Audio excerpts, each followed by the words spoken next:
आपल्या परिसरातील ताजी अपडेट पाहिजे अहो मग आजच C24 या आपल्या YouTube चॅनलला लाईक करा, शेअर करा, सबस्क्राइब करा आणि बेल आयकॉनवरती क्लिक करायला तर अजिबात विसरू नका।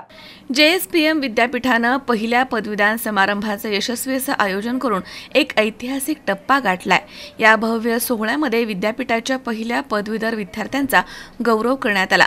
यावेळी 4 सुवर्ण पदक विजेत्यांना त्यांच्या उल्लेखनीय कामगिरीबद्दल सन्मानित करण्यात आलं।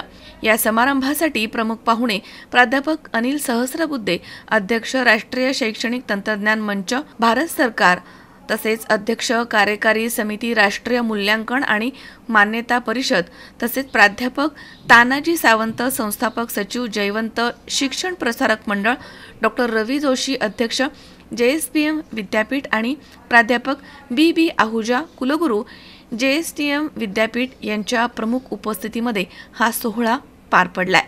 2001 ला 145 विद्यार्थी under the flagship of Rajarshi Shahu college of engineering, 145 students,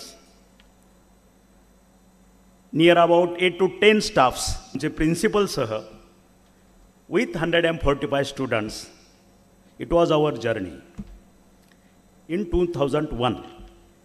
Now near about 120 programs, 72 institutes, and approximately 60,000 plus students and 15,000 staff. This is our progress. आपण सुशिक्षित झालो, एक पार्ट सुशिक्षित झालो म्हणजे तो सुसंस्कृत आहे का नाही हा समाज ठरवतो। हा डिग्री एक घेतली तो प्लॅटफॉर्म झाला, मग तो इंजिनिअरिंग मधला असेल, फार्मसी मधला असेल, आणखी आर्ट्स कॉमर्स कुठलाही असेल, that is the basic need, basic requirement of the society किंवा ऑफ द कंपनी। आणि मग मी इंजिनिअरिंगचं झालोय, मग मी दुसरं काय करू शकतो का, हे करू शकेन का, ते करू शकेन का। बेसिक प्लॅटफॉर्म झाल्यानंतर एका उंचीवरती पोहोचल्यानंतर आपण सर्व काही करू शकतो। कारण तुमच्या समोर त्याचं एक्झाम्पल मी स्वतः आहे। मी 700 रुपयाच्या पगारावरती भारतीय विद्यापीठामध्ये 1986 ला as a lecturer in electrical इंजिनिअरिंगमध्ये जॉईन झालो। 10 वर्ष प्राध्यापक झालो, 10 वर्ष प्राध्यापकी केली। त्यानंतर JSPM ओपन केलं, कन्स्ट्रक्शन ॲक्टिव्हिटी सुरू केली। 2007 ला साखर कारखान्यामध्ये गेलो, 10 साखर कारखाने एस्टॅब्लिश केले। त्याच्यानंतर युनिव्हर्सिटी ओपन केली, बँकिंगमध्ये गेलो, मिल्कमध्ये गेलो, number of say businesses and number of segments. हे तुमच्या पुढचं उदाहरण आहे।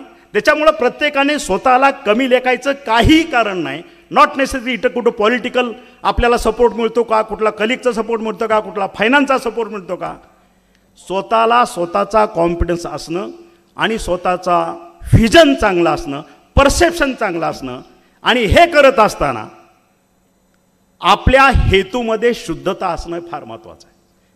हेतू शुद्ध असणं अपेक्षित आहे। आणि मग नाचे करावे मनाचे, आपला कॉन्फिडन्स, आपलं डेस्टिनेशन, आणि मग तो प्रवास करत असताना प्रचंड अडचणी येतील, त्या ठिकाणी खचून न जाणे, आपल्या टार्गेटवरती लक्ष ठेवणं आणि त्या दिशेनं आपला प्रवास असणं अपेक्षित आहे। विद्यापीठ जरी नवीन असलं, 3 वर्ष झाली असतील, 2023 ते आता 25, पण हे कॉलेजच्या रूपामध्ये तर 2001 आहे। तानाजी सावंत यांनी जेव्हा 2001 साली सुरुवात केली, 145 मुलांच्या बरोबर एक आठवड्याला कॉलेज सुरू झालं।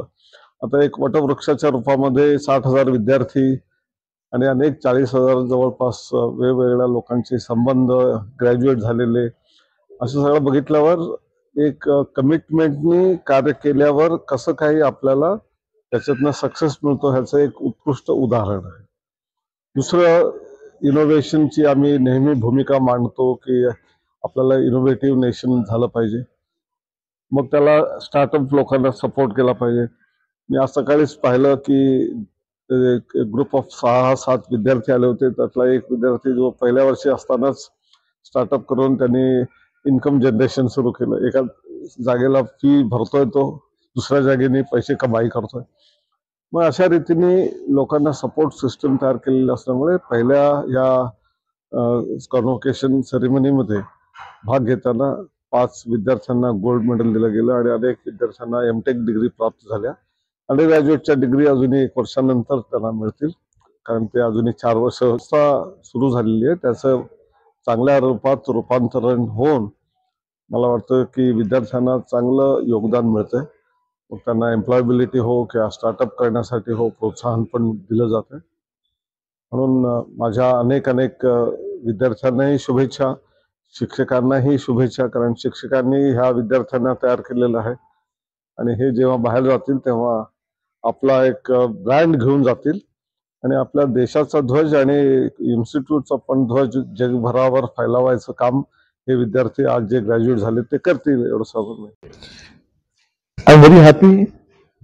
Today we are celebrating, or we just had to went through the procedure of first convocation of our first university. The JSPM began its activities in 2001 with a single college, 150 students and 10 staff members. I was one of those 10 staff members. I didn't realize that one day I would be leading a university, JSPM University, as a president, and today the dream has come. Now it's a reality that we have conducted the first convocation of the JSPM University. So there are a lot of mixed feelings are there, emotions are there, because we began our teaching life in Pune 25 years back. I've been working with the JSPM group, and in fact this is the 25th year of my working in the JSPM. So I'm very happy to be part of a JSPM group all the time. Amol Udmale, Zee 24 Taas, Pune. Miss झाली ना आपल्या परिसरातील महत्त्वाची update? तर मग आजच C 24 तास या आपल्या यूट्यूब चॅनलला लाईक करा, शेअर करा, सबस्क्राईब करा आणि बेल आयकॉनवरती क्लिक करायला अजिबात विसरू नका.